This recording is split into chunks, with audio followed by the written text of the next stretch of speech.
senhores telespectadores, o nosso programa de hoje é no concelho de Ferreira do Zézere. Chamam a isto a região templária. Bom, e é por chamarem região templária que eu vim começar o programa numa torre que foi utilizada e em parte construída pelos cavaleiros templários. Esta torre é dos princípios do século XII. Quem a pôs de pé assim até esta altura, penso que foi ainda o Gualdim Pais. É claro, depois deixou de ter utilidade e aí pelos fins do século XIV, os próprios templários transformaram-na numa torre sineira. Hoje, como veem, tem aqui uns excelentes sinos.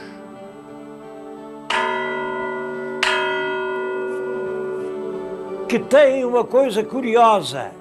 Está escrito à volta que foram fundidos no que hoje é uma pequeníssima aldeia aqui no concelho vizinho de Alveiazere. É impressionante, e isto em 1910, no próprio ano da implantação da República. Bom, mas com certeza que antes da implantação da República. É impressionante como ainda em 1910 era possível, numa aldeia hoje quase a desaparecer, haver fundições de bronze que por processos primitivos fizessem peças desta envergadura. Vou-lhes falar dos templários e aqui no ponto onde se encontrava esta torre. É a Torre de Dornes.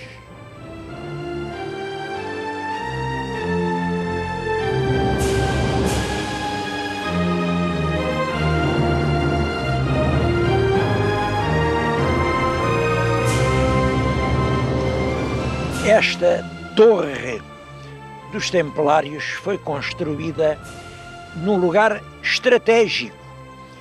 Deste lado estão a ver, passa um largo rio, o largo é agora, isto é o Zézere, mas já tem esta largura por causa da Albufeira.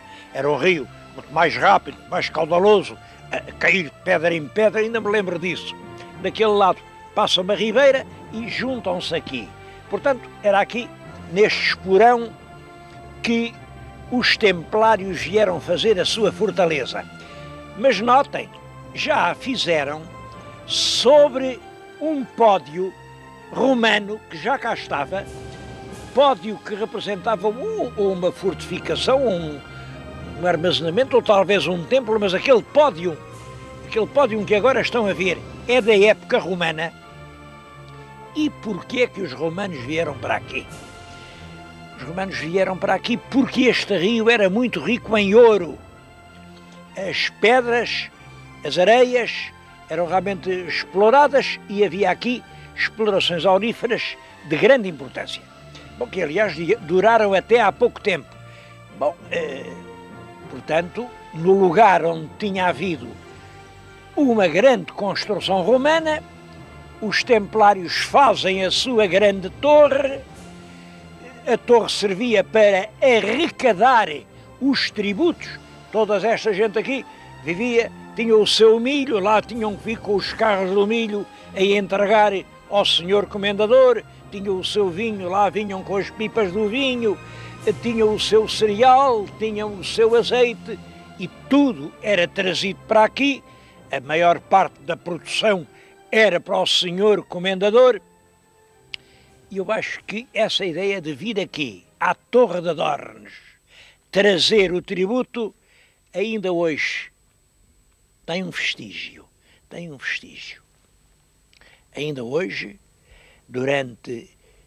em todos os anos, numa certa época do ano, o 15 de agosto, o dia do Espírito Santo, vêm aqui de todas estas aldeias, vêm sírios, ao que agora substitui a torre, que é a Igreja da Senhora do Pranto. A Igreja da Senhora do Pranto está aqui, lado a lado com a torre, talvez fosse até ali que viviam os templários mais antigos que aqui residiram. A Senhora do Pranto é uma belíssima Pietà do século talvez XV, mas vamos entrar na igreja porque podem crer que vale a pena.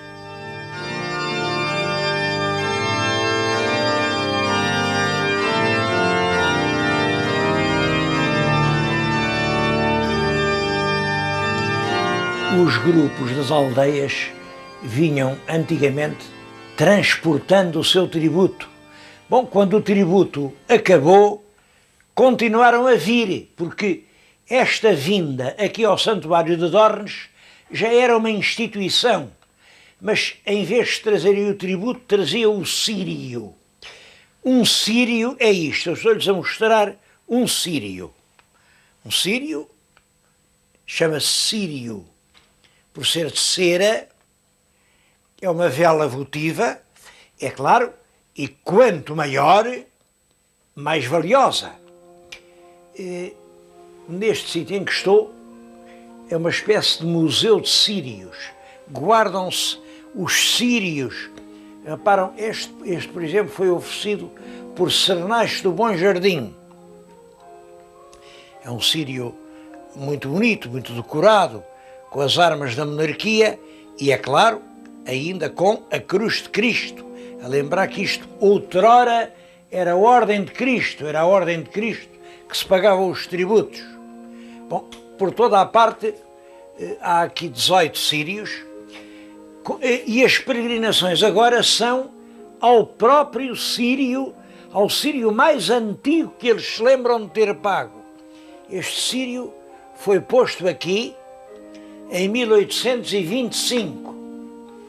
Eu gosto muito deste porque também é de 25 e ainda tem ali desenhadas as armas do Reino Unido de Portugal-Brasil.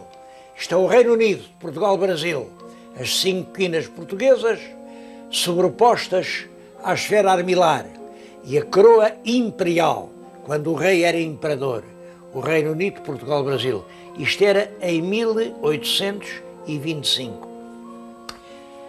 As peregrinações ao Círio começam na segunda-feira da Páscoa e duram até setembro. É uma romaria constante. Vêm aqui aos seus círios antigos e cada terra está ali, olhem, a Sabacheira, as Olholas, Lamas, Miranda, Santiago, o Zamujal, Vila Seca, Pudentes. Todos vêm aqui trazer, enfim, a sua homenagem. É, portanto, uma terra onde as tradições religiosas mantêm uma forte implantação.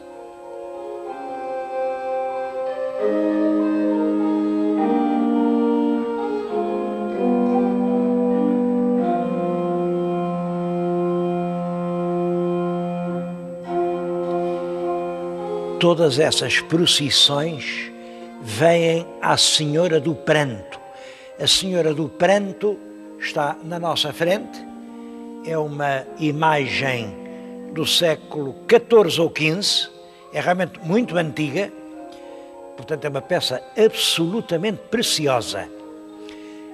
Há uma lenda à volta dela, dizem que andava aí um camponês pelas serras e ouvia chorar. Procurava, não achou coisa nenhuma. E foi até Coimbra dizer à Rainha Santa Isabel: olhem lá nas minhas serras, por onde eu quero que ande, alguém chora, não sei o que é. E parece que a Santa Isabel diz-lhe: olha, vai lá, eu digo-te que quem é que chora e onde é que choram. Ele veio e achou. E a imagem é esta. É claro que tudo isto é uma lenda. Eu acho que aqui quem chorava era o povo que realmente passou muita fome e muita privação. Este culto à Senhora do Pranto é ainda realmente uma devoção do povo que vem aqui sempre que sofre. Aliás, toda a igreja está cheia de obras-primas. Este altar dos apóstolos é uma das coisas melhores da escultura portuguesa do século XVI. Em frente tem um outro que era da Santíssima Trindade, mas houve aí um Padre Pinto, há muitos anos, imaginem, vendeu a Santíssima Trindade.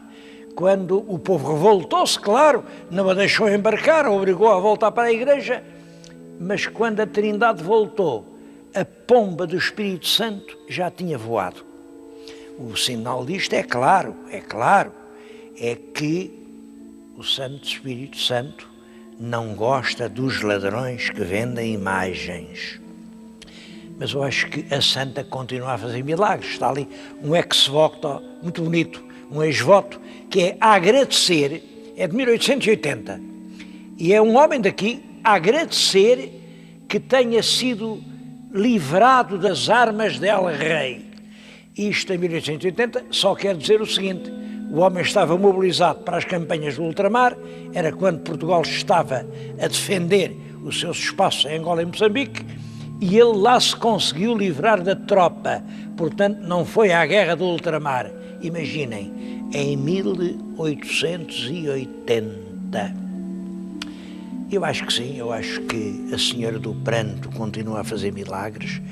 Olhem-me aquelas velas todas acesas, são milagres que a Senhora fez. E eu ainda agora me contaram um. Há aqui um órgão muito bonito, que há mais de 100 anos que não tocava. Bom, um homem daqui, um homem novo, que já tem um computador, e mandou um e-mail ao Senhor Ministro da Cultura, em que lhe dizia apenas: o meu avô diz que ouviu tocar aquele órgão. Ó Senhor Ministro, eu também gostava de o ouvir tocar. Bom, e o e-mail conseguiu o que dezenas e dezenas de pedidos por ofícios não tinham conseguido. O Senhor Ministro já deu ordem e o órgão vai ser reparado.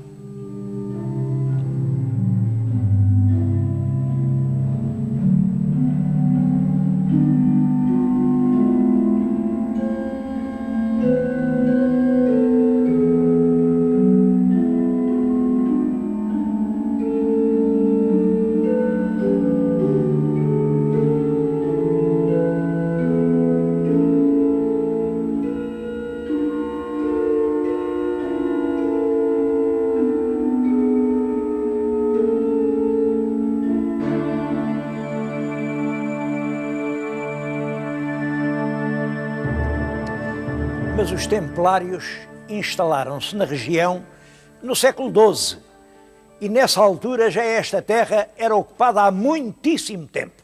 Eu agora vim falar-lhes num sítio que talvez seja a mais antiga moradia aqui de toda a região. É a Gruta da Ave Casta. Eu andei aqui, dei uma volta aqui e apanhei no chão algumas coisas que estavam por aí deitadas. A primeira foi esta. Isto, estão a ver, isto é o vidro de um destes projetores que estão no teto. Deve ter ficado mal colocado e caiu. É uma coisa do século XX. Bom, um pouco ali ao lado encontrei um pedaço de telha, é o Imbrix, já lhes falei nisto, é o Imbrix que segurava as duas tégulas, romano. Portanto, disto, aqui do projetor, à telha, vão 2000 anos. Bom, a 2 passos da telha estava isto. Isto é uma mó de moer os cereais. Isto é anterior à civilização romana. Bom, pouco mais ou menos posso dizer que da telha até aqui vão outros 2000 anos. Já são 4000 anos. E devo dizer que isso não é nada. Aqui na nossa frente, creio que veem um poço que foi aberto pelos investigadores, arqueólogos, um poço com 12 metros de fundo. Nesses 12 metros encontrou desde pedra lascada, portanto, testemunhos do tempo paleolítico, isso aponta para cerca de 20 mil anos antes de nós. Depois vem por aí, tem pedra polida, do Neolítico, tem fragmentos romanos, tem grandes pedaços de carvão, fogos, fogueiras, tem coisas medievais e chega até ao tempo de agora, ao tempo dos pastores, vestígios de gente que por aqui andou e que continua a andar.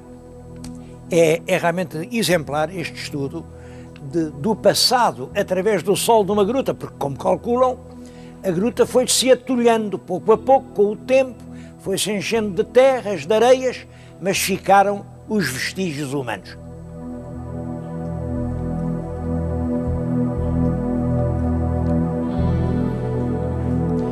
Os serviços geológicos fizeram um orifício, introduziram uma broca e foram colhendo amostras do subsolo até 40 metros de profundidade. Bom, naturalmente, o primeiro metro está além, é terra como esta que pisamos, terra negra. Mas depois as amostras vão revelando as sucessivas mudanças do solo. Em certo momento, a broca atravessou uma camada de salgema semelhante ao das minas de Rio Maior, o que significa que o mar já cobriu esta região.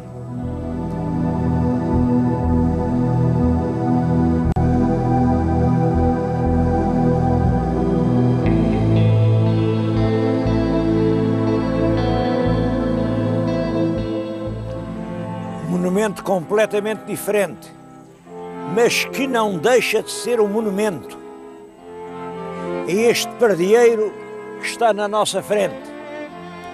Reparem, uma casa esbarrondada, caiu o telhado, daqui nada, não resta pedra sobre pedra.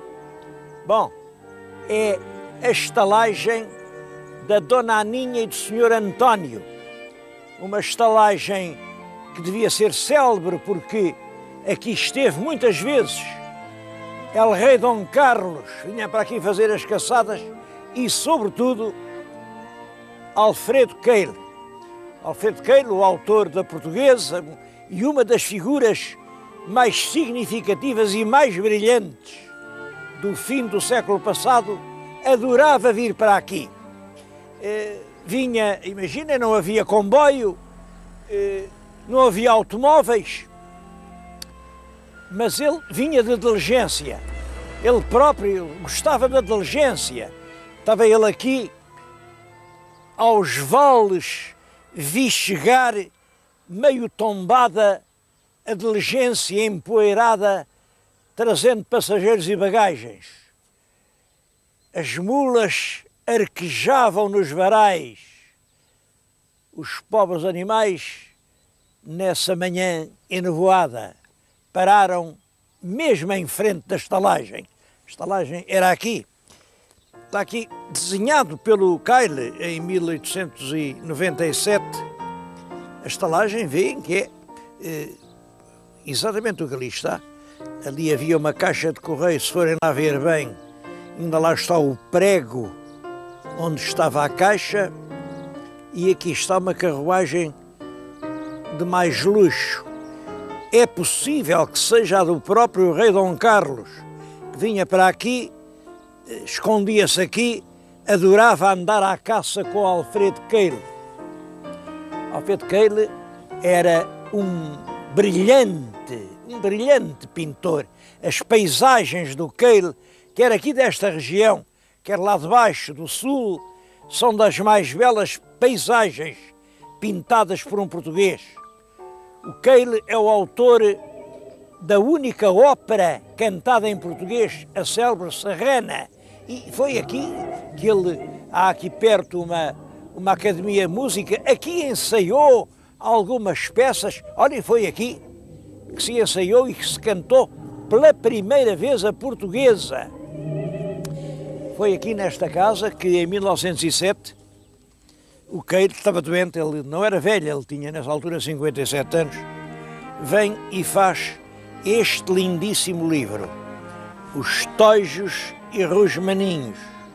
É um livro que, em verso, são os costumes locais, a diligência parada diante da estalagem, ali vê-se perfeitamente a caixa do correio,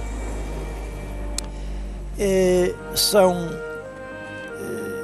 desenhos de uma grande candura, mas é claro, isto é tudo de uma época que está muito longe da nossa. Em todo caso, este livro de versos, desenhos e música é uma das coisas mais tocantes dos inícios do nosso século. Isto é de 1907, é o próprio ano em que o Alfred Keil morreu. Ele foi daqui para a Alemanha fazer uma operação e não voltou. Que pena que me dá que uma casa com tanta história tenha podido chegar a este abandono sem que ninguém lhe queira valer.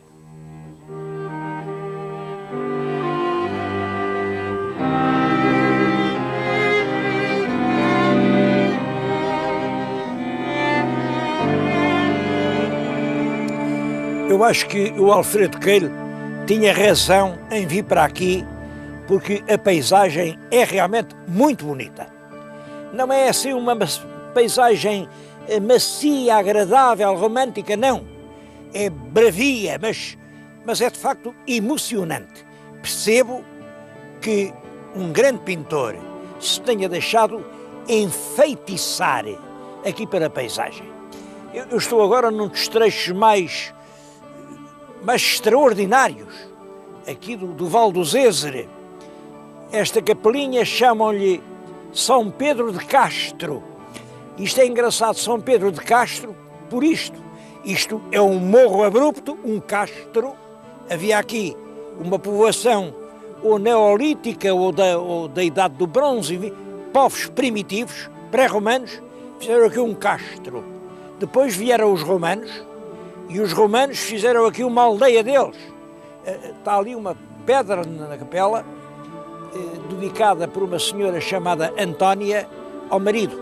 Aquilo é romano e tem muita graça, porque se virem bem, as primeiras letras lá em cima é um D e um M.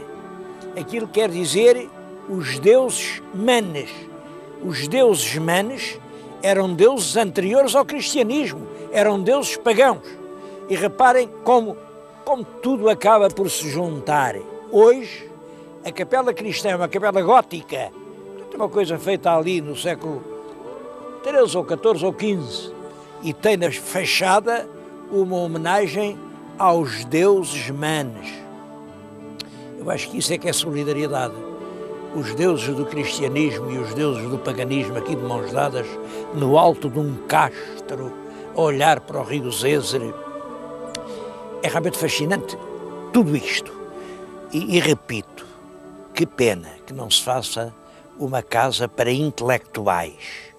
Olhem, eram para os três, para os pintores, para os escritores e para os músicos, para os compositores, em homenagem a Alfred Keil. Isso sim é que era uma homenagem verdadeira.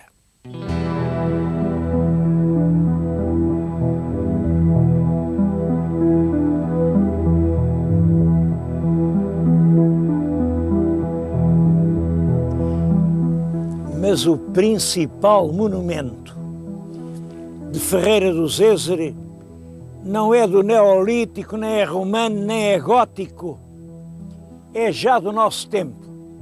Estou agora a falar-lhes aqui na albufeira da barragem do Castelo do Bode, que aqui hoje se chama o Lago Azul.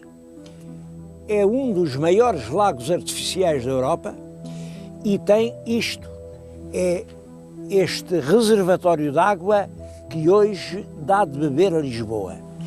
É uma água realmente de uma grande pureza, isto é água retirada da barragem.